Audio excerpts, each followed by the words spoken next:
Hi, Dr. Jenny Sue Flanagan here. In this quick video, I'm going to show you how to score the Fowler assessment. The objectives for this quick training are as follows.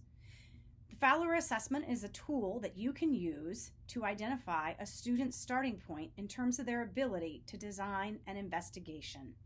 You can also use it as a post-assessment to see student growth over time. Using this pre and this post test data will help you to design a plan of action over the course of your teaching year to help students grow, again, in their ability to design and plan an investigation in science. So what is the Fowler assessment? Well, in 1990, Marilyn Fowler Cain wrote an article for Science Scope. It's an NSTA journal. And in that journal, she described giving the students an open-ended prompt question, are bees attracted to diet cola? And she then used a checklist to score students' responses. And then she used that data to work with students to help them improve their ability to write a hypothesis, to write procedural steps, to draw, a table, all of the things that we need to help students be able to think through planning and designing investigations and ultimately science fair projects. Again, her original assessment that was written about was focusing on the question, are bees attracted to diet cola? When I worked in Virginia Beach City Public Schools, we developed a pre-assessment question for our students in grades 2 all the way up through 8th grade. And that pre-assessment question focused on, are earthworms attracted to light? And we used the original question that Marilyn Cain came up with, are bees attracted to diet cola, as our post-assessment. And again, there is a checklist that we created to help teachers score student responses. And from that, it helped then to inform their teaching practices when they were specifically doing lab investigations and how to help students be able to, on their own, plan and design an investigation. How did we use the Fowler, and how can you use the Fowler in your classroom? Well, you give it at the beginning of the year as a pre-assessment. Now, you don't pre-teach anything about the Fowler. You just simply tell students that you're giving them a pre-assessment to assess their ability to plan and design an investigation, a scientific investigation. Again, you need to discuss with students the nature of a pre-assessment. It's not going to be graded. It's simply to inform you as the teacher of what their ability at that moment in time is as it pertains to their ability to plan and design a scientific investigation. Once the students fill this out, you will score the scoring sheet. And let me just say this, we helped our teachers understand, and even in fact told them to tell students that if they didn't know anything, to simply draw a smiley face on their paper, and that way it would give a true representation of what they knew. So you score the score sheet, you score the student work using the score sheet. And then we created grade level benchmarks based off our state standards that identified where students needed to be by the end of the year in terms of their ability to plan and design an investigation. So for instance, by 4th grade, at the end of 4th grade, students had to be able to write a well-formulated hypothesis. In 3rd grade, we wanted students to write the investigation question and to write a prediction of what they thought might occur. So again, we set up some endpoints for every grade level that helped us to guide where we wanted the students to be by the end of a specific grade level. Now, in terms of actually analyzing the data, we asked, as we looked at the data, we had an Excel spreadsheet that we plugged all of the student data into, and we simply said, what do students know and what do they not know? What are they ready to learn? What do they need to practice? And those questions help to guide our work in developing differentiation throughout the year as it pertains to planning and designing an investigation. Here is the sample score sheet that was embedded into every curriculum. You can see that the directions talk about scoring 1 point, score 2 points for those that have sub-items, and you'll see in just a little bit how you can actually go through and score this. But again, we talked about a well-designed defining the testable questions and the parameters of the investigation, talking about well-designed procedures would have directions, materials, the variables, how data was going to be collected, and then we had results and conclusions. We also put in a part that allowed teachers to write about other items they found in the students' work that they felt was notable to be noted. Now, the key with this is you only score the items as you see them. You do not infer any information or what you think the students meant unless you follow up. And I'll talk about that in just a moment. Follow up and talk to the students about their responses. All right, so let's go through and let's do some sample scoring together. So here is a pre-test from a second grader. Now, if we go through, again, keep in mind when I'm scoring this, I'm not going to infer any thoughts of what I think the student is trying to tell me. I'm simply going to look at what they have on their paper, and I'm going to mark off the things that I see on the checklist. So as I go through here, do I see where the student is identifying or stating a problem? No. I don't see where the student is coming up with a hypothesis or a question. There's no prediction of outcomes. There's no question defined. All the student wrote was yes. Now, are there more than 3 steps? No. Are there steps arranged in an order? No. Are there materials listed? No. There's no variables. There's no mention of data collection. Really, there's nothing here except the word yes and a great picture of a worm and the sun. So, how did I score this student?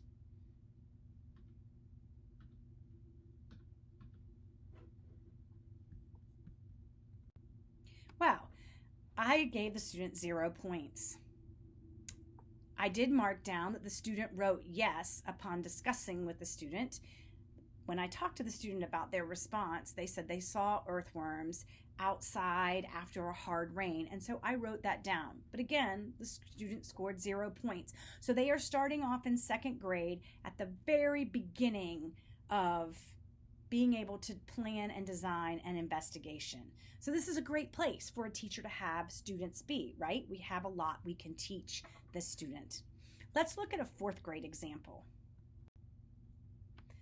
So in this 4th grade example, I would get a glass box and I would put some dirt and earthworms in it. Then I would take a black cloth and put it over it and see how active the worms are. Later, I would take the cloth off and I would see how active they are.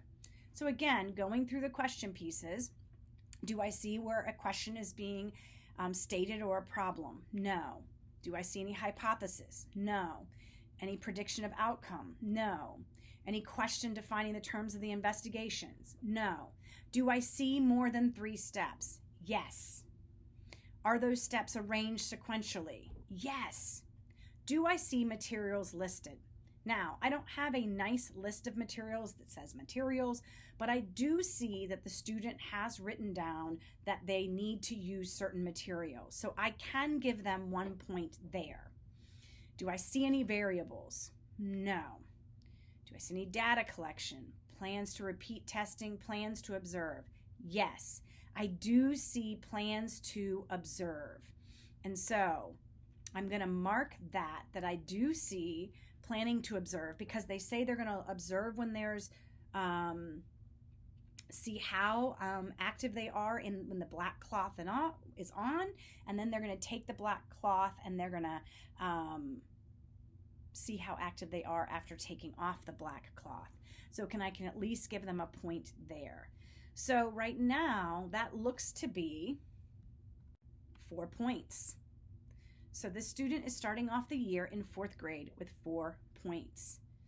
Now, what does this say to me? I know nothing about this student, but I do know that in our division's curriculum, planning and designing an investigation is in every grade level according to our state standards. So what this says to me is the student has not had a lot of experience planning investigations on their own. They may have done a lot of things in the previous grade level, but they've not had a lot of work with planning their own experiments. And again, this is a great place to start at the beginning of the year. But hopefully, as I use this and as I'm working on a vertical alignment of my curriculum, if I'm an administrator in a school, then I should see these scores improve over time. Let's look at a 5th grade pretest. I know, this one is a lot more wordier. When it's dark out, go outside and catch a worm. Then put the wiggly decomposer in a fish tank with soil. Get a flashlight and put it against a glass side. And then it talks about if your worm goes underground or moves away from the light, he probably hates the light. If he moves towards the light or if he stays above ground, he probably likes the light. Maybe they dry up because of sunlight. Who knows? Another reason. Earthworms probably hate the light because they hide under the rocks. Try putting a rock in your tank, and since the light is on, the worm, see what happens. And then we've got this catch a worm, and they go on with that whole idea of the rock. Notice over here it says, now remember, don't kill your worm. They're good for the earth. So clearly a lot more information, a lot more thinking here in this 5th grade example. But let's go through and score this. So do I see a statement of the problem or being investigated? No. Do I see a hypothesis? No. Do I see any prediction of hypothesis of what's being investigated? Yes, I can actually give a point for that because the student is saying maybe this is the reason why they go towards the light or they don't like the light. I do see more than 3 steps. I do see that it's arranged in sequential order. I again do see materials listed. And I see plans to observe in this example, just on this first part. Let's look in the second part. I really don't see anything else with this. So I see a total of 5 points. And notice I said that the student has given elements of a hypothesis, but it's not fully developed in the way in which we would like to see as it pertains to like an if and a then statement. So let's look at this. Does student growth really happen? Now again, remember, in our school division, we gave this as a pre-assessment at the beginning of the year, and then we did a post-assessment at the end of the year. And we had labs built into every curriculum unit that allowed students to plan and design an investigation. We also were very specific, especially when students got into 4th grade and 5th grade, to start talking about independent, dependent variable, constants. We talked about creating data charts. We actually created our own design template that, again, every teacher had the ability to use with their students every time they did an experimental research investigation. When they did descriptive research or historical research, they still could use this form to help kids identify the variables and so forth. So let's go back to our 2nd grader. Here's our 2nd grader's pre-test and post-test. That's pretty impressive, isn't it?